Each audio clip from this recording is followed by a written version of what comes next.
I didn't scream when she did it. The sound was sharp, skin against skin, followed by the soft, startled cry of my baby. My sister's hand was still raised, her face red, her eyes daring me to react. Around us, forks froze mid-air. The room felt like glass, fragile, silent, waiting to shatter. She said I was overreacting. The baby kept crying.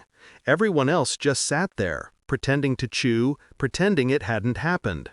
That was the moment I realized family doesn't always mean protection. Sometimes it's just a front row seat to your humiliation. Back then, before the fractures showed, she was my favorite person, my older sister, my first protector.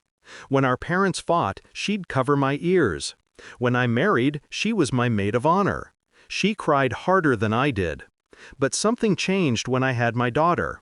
She called less. Her texts turned brittle. Compliments came with a sting.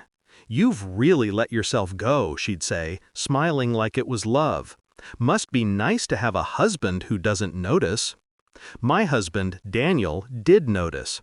He saw the comments, the subtle digs, the way my sister's laughter always had teeth. But I made excuses. "It's just her humor," I'd say. "She doesn't mean it." Denial has a taste. It's metallic. You swallow it until your throat burns. The signs came slowly.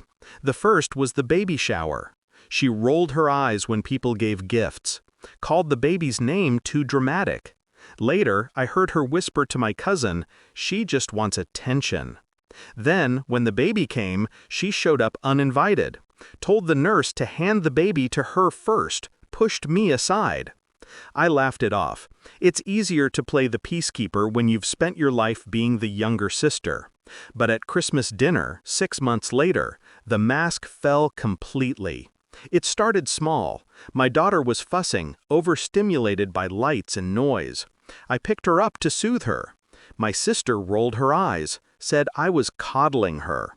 "She's a baby," I said quietly. "Yeah, and she needs to toughen up, just like her mother should have." The table went still. Daniel's hand tightened on my knee under the table, a silent anchor. "She's fine," I said. But my sister stood, reached for the baby, and when I didn't hand her over, she slapped my child's cheek. Not hard enough to leave a mark, but hard enough to leave a memory. The baby screamed. My body froze. The sound of her cry tunneled through my chest, collapsing everything inside me.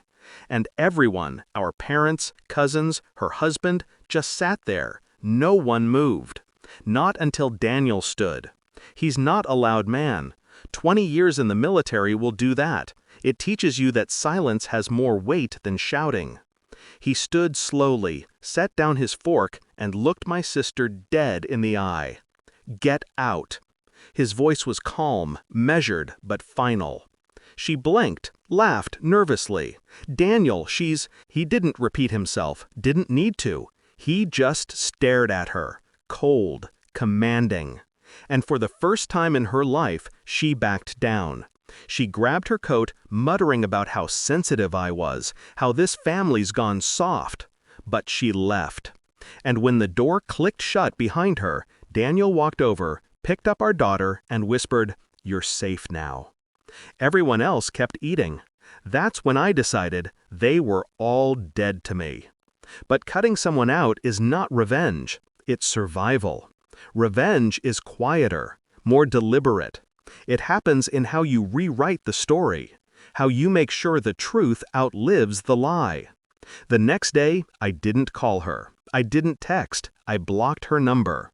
She tried through family, but I let the silence stretch. People said I should forgive. I didn't argue. I just listened, collected their words.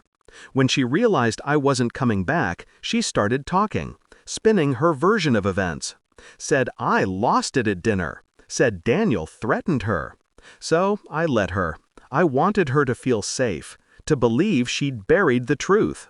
Because while she was busy spreading stories, I was busy gathering evidence, screenshots, voicemails, witnesses. Every cruel message she'd ever sent, every insult she'd ever texted me as a joke.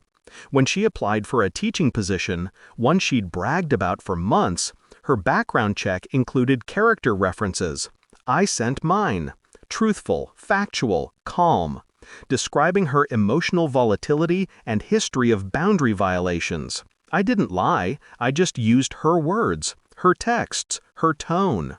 She didn't get the job.